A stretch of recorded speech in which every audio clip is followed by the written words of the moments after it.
Finland နိုင်ငံရဲ့လှပတဲ့တဘာဝနဲ့အတူကျွန်တော်ရဲ့ daily activity တွေကတခုဒီနေ့လုပ်တော့ပါမယ်။အားလုံးပဲမင်္ဂလာပါခင်ဗျာ။ဒီနေ့ကတော့ကျွန်တော်ပေါ့နော် Finland နိုင်ငံရဲ့လှပတဲ့ရာသီဥတုလေးနဲ့လှပနေတဲ့ပန်းလေးတွေကိုပြရင်းနဲ့ကျွန်တော်ရဲ့ daily activity တွေကတခုဖြစ်တဲ့ running sport ပြေးခြင်းကိုဒီနေ့လှုပ်ဆောင်သွားမှာပဲဖြစ်ပါတယ်။ဒါကတော့အရန်ကိုလှပနေတဲ့ပန်းကလေးတွေပဲဖြစ်ပါတယ်ခင်ဗျာ။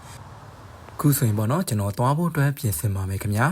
လိုအပ်တဲ့ accessory တွေကိုလည်းကျွန်တော်လဲပါတယ်ဖနက်ကအစအရာဖုံအဆုံးဒီပေါ့ကျွန်တော်လိုအပ်တဲ့ဟာလေးတွေကိုလဲပါတယ်ကဲခုဆိုလို့ရှိရင်ပေါ့နော်အကုန်လုံးလည်း ready ဖြစ်ပြီဆိုတော့ကျွန်တော်သွားဖို့အတွက်စတင်ပါပြီခင်ဗျာအပြင်ကိုရောက်လိုက်တာနဲ့ကျွန်တော်တို့တန်ရှင်းလက်ဆက်ပြီးတော့လှပတဲ့သဘာဝတရားကြီးကိုစတင်ပြီးတော့ကျွန်တော်ခန်းစားရပါပြီမပြေးခင်ပြေးဖို့အတွက်ကျွန်တော်အာယူနေပါတယ်စပြေးပါပြီခင်ဗျာစပြေးတဲ့အချိန်ဆိုတဲ့ခါကျတော့ကျွန်တော်တို့နည်းနည်းတော့မောပဲဆိုပေမဲ့သူကတော့အရန်ကောင်းပါတယ်ခုဆိုရင်ပေါ့နော်ကျွန်တော်ပြေးပြီးလို့ခဏလမ်းလျှောက်ပါတယ်အနားယူရင်လည်းဗီဒီယိုလေးပတ်ရရင်ပေါ့နော်မြစ်ဘေးဆိုတော့အရန်ကိုတာယာလှပပါတယ်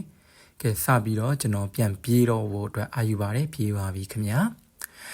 ပြေးရင်ဓာတ်ပုံရရင်ပေါ့နော်2 နာရီကျော်ကြာပြေးပြီးတဲ့တခါလာမှာကျွန်တော်အရန်ကိုလှပတဲ့နေရာလေးတစ်ခုမှာလေကောင်းလေတန်းရှူရင်းနဲ့လေးချင်းကန်တွေရှောက်လို့ရင်ပန်းလေးတွေကိုကြည်ရင်းနဲ့ကျွန်တော်ခဏနားပါပြီခုဆိုရင်ပေါ့နော်ကျွန်တော်လေးချင်းကန်တွေအကျော်လျှော်တာတွေမတိတတ်သလိုဘာလို့နဲ့ရှောက်လုပ်ပါပြီသူပါပေါ့နော်သူရှောက်လုပ်နေပါတယ်ပေါ့နော်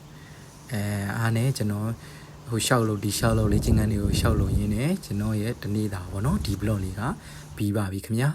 အားလုံးကြည့်ရှုပြီးတဲ့အတွက်ကျေးဇူးအများကြီးတင်ပါတယ်ခင်ဗျာဘိုင်ဘိုင်